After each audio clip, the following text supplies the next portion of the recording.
Hi there, it's So from Inkling, and today I'm going to be sharing with you 4 quick tips to sharpen your mental energy.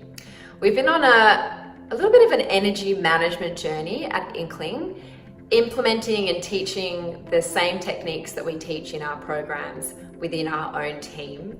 And today what I want to share with you is what we have learned as an organisation, as a team and as individuals to actually sharpen our mental energy. But I'm also going to give you the opportunity to do a quick self-assessment to work out your own mental energy levels. So I'm going to dive straight into that. So I've got a couple of questions to help you think this through, and I want you to just listen to the questions and answer yes or no as I read them out in your own mind. The first question is, do you have difficulty focusing on one thing at a time? Are you easily distracted during the day, especially by email, phone calls, and those well-meaning colleagues? Do you find yourself reacting to immediate crises and demands rather than focusing on activities with longer-term value and high leverage? Do you feel that you don't take enough time for reflection, strategizing and creative thinking? And do you regularly work in the evenings or on the weekend and or almost never take an email-free vacation? Answering yes to those questions or more of those questions starts to give an indication that you are likely to be suffering from low levels of mental energy. And so why is mental energy so important? Well, mental energy actually is a big driver of our overall energy. And what we know is that mental energy not only is strongly linked to our levels of physical energy, which gives us that feeling of being able to move through things and get things done, and want to go and do things like exercise, for example. But also our mental energy is linked with levels of concentration, motivation, productivity, and also levels of confidence and happiness. So mental energy is a big driver of many important things in our day. And interestingly, we got a number of you to complete an energy management assessment through the webinar that I did recently with Dr. Stan. And what we found in that research, just from our tribe who completed it, is that 78% of you scored poor or below average, which are the 2 lowest possible scores or the 2 possible lowest areas that you can score in for mental energy, which is why I decided to focus specifically on mental energy and not the other areas of mental energy, not the other areas of energy such as spiritual, emotional, and physical.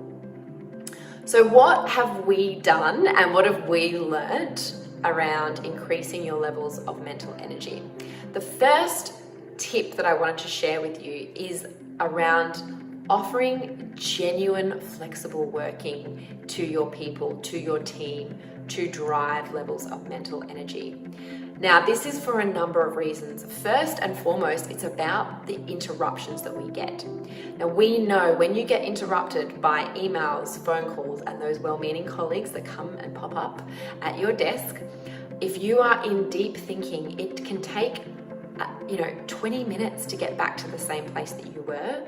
And the research shows that it actually increases the time to complete the task that you're working on by about 25%. So no wonder a lot of us get to the end of the day when we've been working in open plan offices where we tend to interrupt each other and we tend to get distracted more easily, going, wow, I feel like I didn't get anything done today.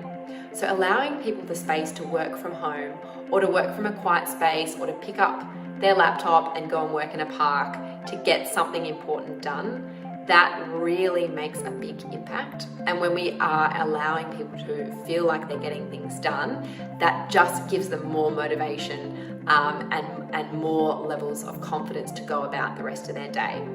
The other tip that I wanted to share with you is around clarity of what you're focused on, and what we call at Inkling our essential intent, which comes from essentialism from Greg McKeown, which Jem did a fabulous Inkling TV episode on a while back, which we'll include in the link below. But essentially, pardon the pun, essentially what we need to do as a business, within our teams and as individuals, is not be focused on, more than 2 to 3 things at any one time. And we had a big aha moment. I had a big aha moment earlier this year when I was sitting down with our marketing manager and we were looking at all the different things that we were doing. And we went, wow, of 19 possible marketing channels with a small but very effective marketing team, we are trying to work on 12. How is that humanly possible? And we did have a bit of a laugh because essentially we are really passionate, we get excited, and we end up creating these long lists of things that we want to do, and they're not feeling like we're getting anything done because we're spreading ourselves too thin. And so one of the big takeaways that we have started to implement this year is getting focused on the core things at the organizational team and individual level and focusing the majority of our energy there. And it's opened up the space for conversations where people can say, okay, well, we can do this, but how's that going to impact our priorities? And what's going to be the impact on this thing that we've decided that I'm focused on if I pick this up? Or just even questioning it. The next tip is to hold each other accountable for the language that we use. We forget that the language that we use day to day with each other and with ourselves can have a massive drain on our mental energy. Just saying a word can cause an emotional reaction in our bodies. It's quite amazing. And one of the things that I see all the time going out into organizations, how are you? Oh, we're just so busy. I'm drowning in work at the moment. I can barely take a breath. I just don't seem to have enough time. These are the types of things that we're constantly saying to each other, just in general chit chat. And they have an impact on our mental energy. They make us feel tired. They make us constantly feel like we don't have enough time. And that, on a very subtle but physical and emotional and mental level, pulls us back from bringing our best. And then the last tip is to really be a little bit more conscious of your personal productivity hygiene. Now, what do I mean by this?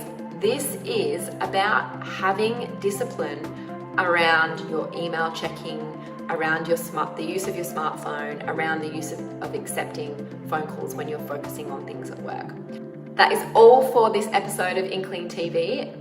Good luck implementing the 4 proven techniques to increase your mental energy, and we will see you very soon.